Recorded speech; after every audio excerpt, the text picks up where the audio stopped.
Japan में एक बहुत ही प्रसिद्ध बौद्ध सन्यासी हुए जिनका नाम था रिझाई। रिझाई दुनिया के शोर शराबे से दूर एक जंगल के पास एकांत में अपनी कुटिया बनाकर रहा करते थे। रिझाई की प्रसिद्धि पूरे जापान में फैली हुई थी क्योंकि वह बहुत ही बड़े ध्यानी और आत्मज्ञानी व्यक्ति थे। एक बार जापान का सम्राट रिझाई के पास आता है और कहता है, मुनिवर, मैं हमेशा ही बहुत अशांत महसूस करता हूँ। मेरे मन में एक उथल पुथल सी मची रहती है। हालांकि मेरे पास बहुत सारा धन और वो सारी सुख सुविधाएं हैं जिनके लोग सपने देखते हैं, फिर आखिर क्यों मेरे अंदर इतनी अशांति और व्याकुलता है? रिझाई ने कहा, इसका जवाब आप खुद जानते हैं, बस आपने कभी खोजा नहीं। क्या आप एक प्रयोग करेंगे जिसके बाद आपके जीवन में किसी भी प्रकार की कोई अशांति और व्याकुलता नहीं बचेगी? यह सुन सम्राट उत्साहित हो गया और बोला, बताइए मुनिवर, क्या करना पड़ेगा मुझे? रिझाई ने कहा, आपको अगले 10 दिनों तक इसी आश्रम में एक साधारण व्यक्ति का जीवन जीना होगा और इन 10 दिनों में आप जितना हो सके उतना कम बोलेंगे और हमेशा ही अकेले एकांत में बैठे रहेंगे। सम्राट रिझाई की बात से सहमत हो गया। पहले दिन सम्राट का मन रोज की तुलना में ज्यादा अशांत और उथल पुथल से भरा रहा। उसके मन में सैकड़ों प्रश्न उठ रहे थे और साथ ही आश्रम के एक साधारण से जीवन में वह असहज महसूस कर रहा था। लेकिन रिझाई के कहे अनुसार उसने पूरे दिन एक भी शब्द अपने मुंह से नहीं निकाला और चुपचाप एकांत में बैठा रहा। रात होते होते उसे एक अजीब सी खुशी का अनुभव होने लगा। उसके अंदर की बेचैनी कम होती जा रही थी। अगले दिन सम्राट एकांत में चुपचाप बैठा हुआ पौधों, फूलों, पत्तों और आकाश में उड़ने वाले पक्षियों को निहारता रहा। आज जिंदगी में पहली बार उसने महसूस किया था कि उसके आसपास की प्रकृति कितनी खूबसूरत है। वह पूरी तल्लीनता के साथ दिन भर प्रकृति को देखता और महसूस करता रहा। इसी तरीके से 3-4 दिन बीत गए। अब तक सम्राट के मन की सारी भागा दौड़ी, सारी उथल पुथल शांत हो चुकी थी। 5वें दिन की सुबह सम्राट एकांत में जाकर बैठा तो कुछ देर बाद अपने आप ही उसकी आंखें बंद हो गई और वह ध्यान में चला गया। वह पूरे दिन आंख बंद किए बैठा रहा और गहरे ध्यान में उतरता गया। कोई शब्द नहीं, कोई चिंता नहीं। सम्राट अंदर से अनंत शांति और आनंद से भर गया था। अपने बाकी के बचे हुए दिन ध्यान में गुजारने के बाद सम्राट रिझाई के सामने उपस्थित हुआ। उसने रिझाई को झुककर प्रणाम किया और बोला, मुनिवर, मुझे जवाब मिल चुका है कि आखिर क्यों मेरे अंदर इतनी उथल पुथल है। आखिर क्यों मेरा मन इतना अशांत और व्याकुल रहता है। रिझाई ने कहा, बताओ मुझे, क्या जवाब मिला तुम्हें?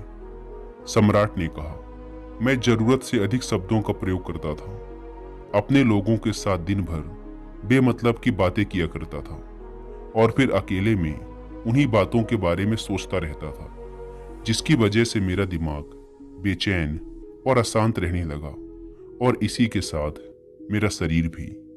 और इसके परिणाम स्वरूप मैं अपने किसी भी काम को ठीक तरीके से नहीं कर पाता था और फिर मैं अपने लगभग हर काम में असफल होने लगा और इस असफलता की वजह से मैं और भी ज्यादा उदास और क्रोधित रहने लगा, जिससे मेरा जीवन एकदम नीरस हो गया था। लेकिन इन 10 दिनों में मैंने महसूस किया कि मैं अपने जीवन को गलत तरीके से जी रहा था और मैंने यह भी सीखा कि आपको ध्यान करने की जरूरत नहीं है, बल्कि ध्यान तो अपने आप होता है जब आप स्थिर, शांत और मौन होते हैं। पिछले कुछ दिनों के ध्यान के दौरान एक चीज जो मैंने सबसे पहले सीखी है वो ये है कि किसी भी इंसान के जीवन की सबसे महत्वपूर्ण घटना उसका खुद को जानना है। यह सुन रिझाई ने कहा, केवल आप ही नहीं बल्कि दुनिया के ज्यादातर लोग जरूरत से अधिक बोलते हैं और ना चाहते हुए भी अपना जीवन बर्बाद कर लेते हैं। गौतम बुद्ध अक्सर अपने शिष्यों से कहा करते थे कि दुनिया की सबसे तेज छुरी हमारी जुबान है, जो कि बिना किसी खून खराबे के लोगों को मार देती है। हमारी भाषा और शब्द हमारे हथियार भी हैं और हमारी कमजोरी भी। अगर सही सोच के साथ सही समय पर सही शब्दों का उपयोग किया जाए तो यह इंसान को सफल बना देता है, लेकिन अगर शब्दों का यही खेल उल्टा हो जाए तो यह इंसान की जिंदगी को नरक भी बना सकता है।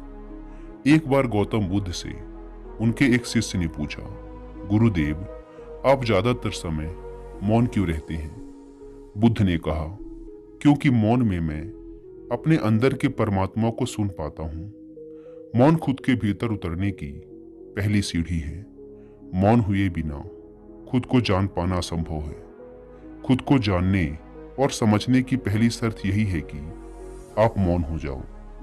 ज्यादा बोलना दिमाग को अव्यवस्थित कर देता है, जिससे हमारे मन पर हमारा नियंत्रण समाप्त हो जाता है। जो लोग ज्यादा बोलते हैं वो कभी भी केंद्रित नहीं हो सकते, और अगर आप केंद्रित नहीं हो सकते तो आप जीवन के सत्य को नहीं समझ पाएंगे। इसके बाद रिझाई ने अपनी बात समाप्त की और सम्राट अपने महल वापस चला गया। दोस्तों, आपने भी कई बार ध्यान दिया होगा कि जो लोग ज्यादा बोलते हैं वो अक्सर लोगों के बीच हंसी का पात्र बन जाते हैं, और जो कम बोलते हैं वो अपने शब्दों पर अडिग रहते हैं। लोग उनका सम्मान भी करते हैं और उनकी बातों पर भरोसा भी। जो ज्यादा बोलते हैं वो अपने विचारों के भी पक्के नहीं होते। उनका दिमाग अस्थिर होता है, और एक अस्थिर दिमाग वाला इंसान किसी भी काम में सफल नहीं हो सकता। अगर एक इंसान ये जानता है कि उसे कब, कहां और किस बारे में बात करनी है, तो ऐसे इंसान का व्यक्तित्व बहुत ही आकर्षक बन जाता है और वो जो भी करता है उसमें सफल होता है। दोस्तों, अगर हम महान और सफल लोगों के व्यक्तित्व को थोड़ा गहराई से देखें तो पाएंगे कि ऐसे लोग जितना हो सके उतने कम शब्दों में अपनी बात समाप्त कर देते हैं और चीजों के बारे में बड़ी गहराई से सोचते हैं। जो ज्यादा बोलते हैं वो अक्सर झूठ भी बोलते हैं और लोगों की बुराइयां करते हैं। इसी कारण इनके अपने लोग भी इन्हें पसंद नहीं करते और इनसे बचने की कोशिश करते हैं। हमारे भारतीय उपनिषदों में भी कहा गया है कि हमारे शब्द वास्तविक ब्रह्म शक्ति है। यहाँ ब्रह्म शक्ति से मतलब हमारी आंतरिक जीवन शक्ति से है। ब्रह्म का अर्थ है ज्ञान। मौन से धैर्य आता है, धैर्य से ध्यान, और ध्यान से हम अपने जीवन के प्रति जागरूक हो जाते हैं। इसीलिए अगर हम ज्यादा बोलते हैं तो हम मौन को खो देते हैं, जो कि हमारे शांत और स्थिर जीवन का पहला आधार है। तो चलिए दोस्तों, आज से कुछ दिनों के लिए हम भी केवल जरूरत की बातें ही करेंगे और अपनी बातों को बहुत ही कम शब्दों में समाप्त करने की कोशिश करेंगे। वह अपने जीवन में भी मौन को स्थान देंगे, और अगर हो सके तो दिन में कुछ समय के लिए एकांत में मौन होकर बैठने की भी कोशिश करेंगे। मुझे पूरा भरोसा है कि इससे हमारे जीवन में सकारात्मक बदलाव जरूर आएगा, और हो सकता है कि आप में से कुछ लोग उस सम्राट की तरह खुद को दोबारा